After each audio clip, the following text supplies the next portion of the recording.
Hi everyone, Kyle here. I've got a anachronistic announcement for you all. Starting November 1st, I will be running a Kickstarter for a holiday special of Anachronistic. This holiday special is an extended-length episode set to bridge the gap between Seasons 1 and 2.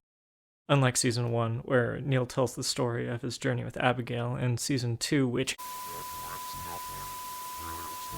This special is about a job he went on before he even started traveling with Abigail. It's no secret the Doctor Who was a big influence on Anachronistic, and if you're familiar with its Christmas specials, that's definitely kind of the vibe I'm going for with this. The Kickstarter itself is to fund the production of the special, yes, but it's also to kind of get the ball rolling for Season 2. Very proud of Season 1, definitely want to continue the story, got plans to continue the story, but making Season 1 was very time-consuming and expensive, and if we're going to continue forward with the project, we need to raise a little money to make sure everyone involved can afford to buy their groceries. So, in the show notes is a link to the Kickstarter, and anything you can contribute would be very helpful. Our total goal is only $2,500. It's mostly to pay Fable, to pay Cassie, to pay me, but also to get the ball rolling for Season 2, and possibly to facilitate live performances. COVID is very much still a thing. I myself am an at-risk individual, and so I can't really risk doing something like a live performance without very specific COVID protections. So I'm not really comfortable saying for sure those are going to happen yet, but I am trying my best to get something where that can be the case. These live shows are realistically only going to be in Seattle and Indiana if they happen at all. So yeah, check the Kickstarter out. It'll be running throughout most of November, ending on the 22nd. But I didn't just come here with a big spiel for the Kickstarter. I also have a little audio sample from the production. I hope you enjoy.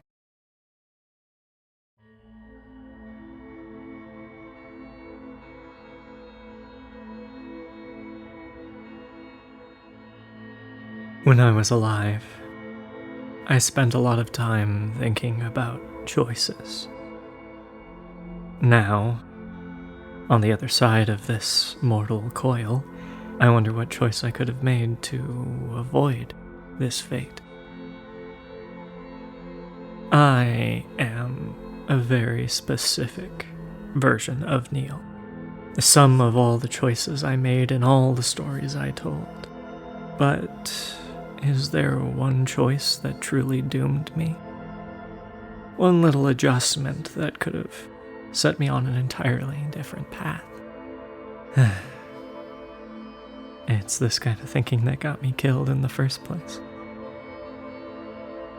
In some misguided frustration, I wondered if that linchpin choice was all the way back in high school when I first asked Abigail out. But in the journey that led me here, I saw a Neil without an Abigail, and things didn't exactly end up any better for him. So, next I thought about a bus I once took. If I just splurged for an Uber that night, I'd have lived a much longer, much more normal life. But I couldn't have known what would happen to me on that bus, so it wasn't really a choice at all, was it? It was circumstance. Destiny, if you will. Then there was taking her with me. Abigail, I mean. While it was certainly the start of my downfall, I can't bring myself to regret the choice itself. There's more, of course. There's crimes I committed, there's victims I've left, but I'd consider those choices more a result of my circumstance rather than a cause, so I think it was during a job before Abigail and I even traveled together. The December before, in fact. The last time I saw my parents, my hometown, and also I think where I chose this destiny.